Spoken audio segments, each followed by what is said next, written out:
Sementara itu, peta kontur JIS dari BNPB mengidentifikasi lereng lebih dari 30 derajat sebagai salah satu pemicu utama, dengan material longsor menghalangi akses jalan utama. Nah, dari perspektif lain, isu banjir bandang ini erat kaitannya dengan faktor ekologis, karena penebangan hutan dan juga illegal logging yang masif terjadi di daerah tersebut. Namun, benarkah demikian? 4 kabupaten di Sumatera Utara dilanda banjir dan longsor pada 24 dan 25 November kemarin. Bahkan, hingga 30 November kemarin, banjir meluas di 2 provinsi lainnya, yaitu Aceh dan Sumatera Barat. Akibat peristiwa ini, ribuan jiwa harus mengungsi dan ratusan orang terlaporkan meninggal dunia. Sebelumnya, kami dari Spatial Highlight mengucapkan turut berbelasungkawa dan berduka cita atas terjadinya peristiwa ini. Pada awal terjadinya bencana, visual satelit dan radar cuaca BMKG menunjukkan bahwa aliran air mengalir deras dari pegunungan Tapanuli. Aliran itu mengalir ke selatan, membawa lumpur, gelondongan kayu, dan juga sampah-sampah rumah tangga. Secara spasial, wilayah ini membentuk koridor banjir seluas sekitar 5-10 km persegi di ketinggian kurang dari 50 mdpl atau meter di atas permukaan laut. Debit sungai di Eksibolga itu terlaporkan naik drastis hingga 200-300% dari batas normal. Jadi misalnya awalnya air di sungai itu cuma 2 meter, kemarin air bisa mencapai 4 hingga 6 meter.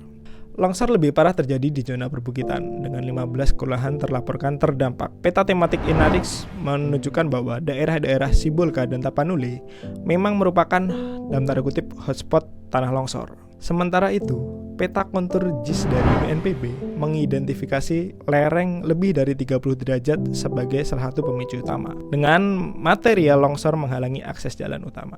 Nah, dari perspektif lain, isu banjir bandang ini erat kaitannya dengan faktor ekologis, karena penebangan hutan dan juga illegal logging yang masif terjadi di daerah tersebut.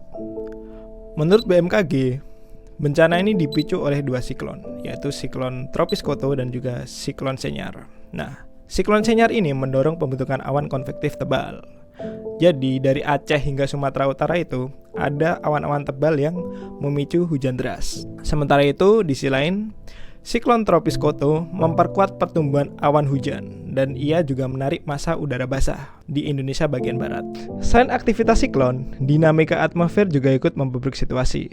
Jadi, Indian Ocean Dipole yang bernilai negatif itu meningkatkan pasokan uap air dan juga intensitas hujan di Indonesia bagian barat. Kombinasi antara siklon dan juga atmosfer ini membuat wilayah Sumatera, terutama bagian utara, itu rentan terjadi bencana banjir. Menurut Wahana Lingkungan Hidup Indonesia, banjir dan longsor yang terjadi di Sibolga, Tapanuli, dan daerah sekitarnya itu adalah bencana ekologis. Jadi, Walhi mengatakan bahwa bencana ini tidak lepas dari kebijakan pemerintah yang memberikan izin pada perusahaan ekstraktif tambang yang beroperasi di ekosistem Batang Toru. Menurut laporan Walhi, salah satu perusahaan besar yang dinilai memberi kontribusi pada kerusakan iklim dan ekosistem di Sumatera Utara adalah tambang emas Martabe yang dikelola oleh PT AR. Perusahaan ini diketahui telah menjalankan operasi tambangnya sekitar 30 tahun yang lalu. Dan perluasan area tambangnya ini cukup luas ya dan cukup signifikan gitu. Dari yang pada awalnya tahun 1997 mereka itu hanya memiliki ribuan hektar, kini dilaporkan bahwa area tambang mereka meluas menjadi 130.000 hektar. Dalam dokumen AMDAL, PT AR ini disebut menghasilkan 6 juta ton emas per tahunnya. Dan menariknya lagi, pada tahun depan, mereka berencana menambah produksi tambang mereka menjadi 7 juta ton emas per tahun. Banyak ya. Jadi dampak dari pertambangan ini juga meluas sebenarnya. Mulai dari perubahan pola aliran sungai hingga hilangnya vegetasi dan juga habitat fauna. Jadi mungkin banyak-banyak hewan liar di hutan yang kemudian kehilangan tempat tinggalnya akibat tambang ekstraktif ini. Nah, jadi dampak dari pertambangan ekstraktif ini tidak bisa dianggap remeh ya. Selain ia merusak lahan, dia juga bisa mengubah pola aliran sungai dan juga menghilangkan habitat fauna yang ada di sana. Gimana menurut kalian? Coba tulis komentar di bawah ya.